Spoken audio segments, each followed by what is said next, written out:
2008, we experienced the greatest financial crisis since the Great Depression. It was more than 10 years ago, and like most people, I still vividly recall the impact it had on my family.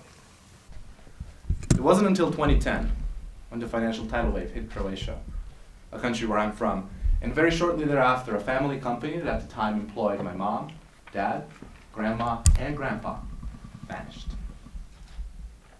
I spent most of high school trying to hide the impact it had on me. I would save on places you never would have thought about. I'd reject coffee invitations or socializing events because I just couldn't afford my bill.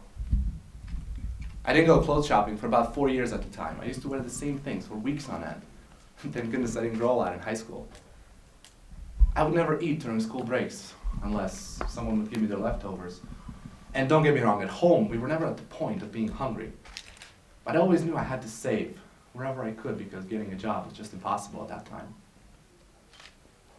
It wasn't until I got startled from a dream one night that I realized how bad the situation really was. I woke up to my parents talking about being unable to pay off the debt accumulated as a result of a failed company. It was the first time I ever heard my dad cry. Now, the second time I heard him cry was about 9 months ago when he drilled through a water pipe in the kitchen. As you can imagine, that was a very emotional event for all of us. They never knew I overheard that conversation 9 years ago. But that moment, now fully awake in the middle of the night, I knew something had to be changed. So I started from the one thing that I had control over, and that was me. I never wrote these things down, but that night I made 3 decisions. Number 1 is the situation is not permanent. Before I could ever think about creating a change, I had to believe that change can happen. Number 2 is that this is not the situation I accept. As Les Brown wonderfully puts it, I had to get to the point where I was sick and tired of being sick and tired. And number 3 stuck with me the most. It was that I would never let my children go through what I'm going through right now. I now knew why I needed to change things in my life, but I had no idea what to do, let alone how to do it. So the following day, I obsessively started learning strategies on every single way I could improve my life. I'd go on YouTube, I'd listen to every motivational speech I could find, I'd pick up books on psychology, self-improvement, biographies. Since then, I read hundreds of books on these topics, and before I knew it, I realized everyone has different strategies, but the principles always remain the same. Today, I will share the 3 most important principles, along with a single strategy you can use to apply them to get over those hard times. And don't shoot the messenger. They will happen to all of us. The question is, are we going to be prepared? You see, most people go through life never thinking about the impact hard times have on them. But it is easier when you think. The first principle is already briefly mentioned, and that is, if you haven't already, find your why. Your why is simply your reason for being. Why do you get up in the morning? Okay, the alarm rang. Why did you set it up in the first place? Answer why as many times as needed to get to the very core of your being. For me, that was to never let my children go through what I'm going through right now. If you don't have a why, you can kiss your life goodbye. For those of you taking notes, you can write that down. If you don't have a why, you can kiss your life goodbye.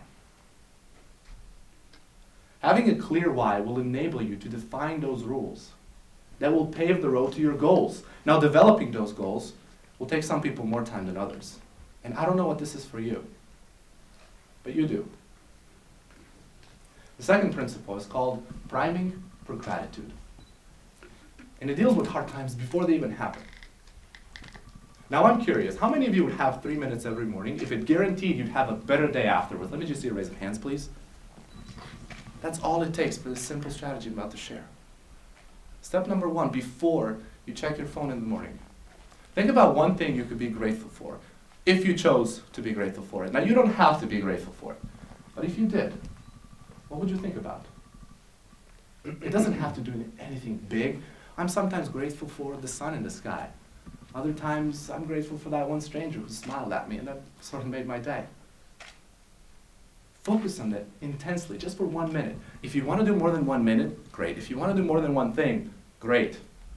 But start with 1 minute if you're reluctant, because everything is easier when we operate from a state of gratitude. Step number 2 is mentally going through the day before it happens. Think about everything that can go wrong with the day. Some of you are going, well, that's pessimistic. What happened to that gratefulness? You're preparing yourself to not be pessimistic, to get over those hard times. Answer a question coming from executive coach Brendan Burchard saying, what might happen today that would trip me up, and how am I going to bring my best self to that situation? What might happen today that would trip me up, and how am I going to bring my best self to that situation? Your date might not show up tonight. Your boss might yell at you. You might put cereal in a bowl, only to find out there's no milk. Think about unlikely events. You'd be surprised by how many events throw us off because we never bother to think about them. For those of you who went to grab coffee this morning, was there a line? Wait, you mean to tell me every single time I go to this same place, every single time there's a line, and today I went there was a line again? Well, who could have seen that one coming? Don't let petty things like that throw you off. Now the third principle is called controlling your state. And it deals with the so-called black swan events. Those are the events that you could not anticipate, and they typically have disastrous consequences. Events like that include the 9/11 or the financial crisis of 2008. Now you can prepare for those because you don't know when or if they will happen, and they're definitely going to impact your state. So you can use the strategy developed by Tony Robbins called understanding the triad of your state. That triad is physiology, focus, and language. Number 1, physiology. Behind these curtains, imagine me 9 years ago, and I'm depressed. Now, I'm willing to bet every single one of you, without peeking, could tell me exactly, are my shoulders, are they back? Or are they slouched? Where's my head? Is it up or down? How am I speaking? Am I enthusiastic? Or am I hopeless? So you can tell me all those things because you've been there. We all have. That is the normal physiology of a depressed person. As a matter of fact, let's do a quick little exercise. I will ask you all to look down between your feet and think about one event that made you sad recently. Do it, please. You don't have to make yourself cry here. Maybe in the last couple of months. Think about an event that made you sad. And notice how it feels as you're looking down. Notice the sensations in your body as you're doing this. Okay, thank you. Now we're going to repeat this exercise, not because I want to torture you, but I'll ask you, change one thing. Think about that same event, only look up the ceiling if you would. Nothing else changed. Only you're looking up instead of down. Okay, thank you. Was it easier to become depressed looking down? That's the power of our physiology. So the number one thing when we want to change our state is first we need to change our physiology. Number 2 is focus. As soon as something happens to us, we decide what are we going to focus on, and as we do, we immediately attach it a meaning. Is this a punishment or reward? Is this a failure or is this a learning opportunity? Reframing your focus in a positive way is one of the most useful ways to stop the negative spiral. Now what if that night, 9 years ago, I would have focused just on my situation?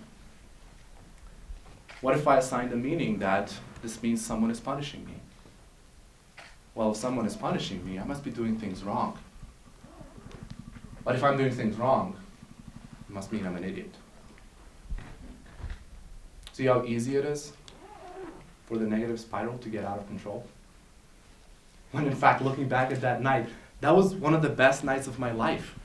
There is no way I would have made all those decisions and started working on myself had it not been just for that one night. But of course, it's easy to say that in hindsight. It's not always easy. to see it as it's happening. But it is always available. The third one is language. Scientists have discovered over time different words we say create different meanings, and that most of our self-talk is negative.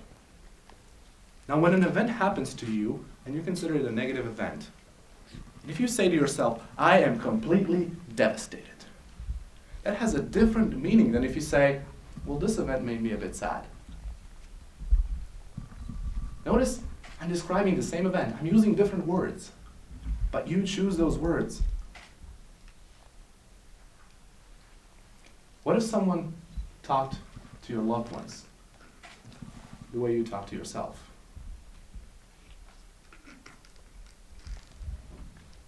Now, before you do anything, you need to have a defined why. Your why will enable you to pave the road to your goals. Now, on the road to your goals, you will inevitably encounter some hard times. It is necessary to prepare for those. And for those things you cannot prepare for, change your state as fast as possible to get back on track. And I'm not saying adopting these principles will erase all the negatives in your life. What it will do is it will significantly decrease the chances of it taking over your life. No one becomes depressed overnight. We become depressed when we feel unable to change over a prolonged period of time. And I have hard times too. I get sad. I get lonely. I cry. And it is okay to get sad. It is okay to get lonely. It's okay to cry. It's not okay to let the hard times take over your life. There are so many things we cannot control in our lives, but our actions and our decisions are not one of them. You owe it to your friends. You owe it to your family. You owe it to yourself to take back control and to live the best life you can live. Because you will not get another one. Thank you.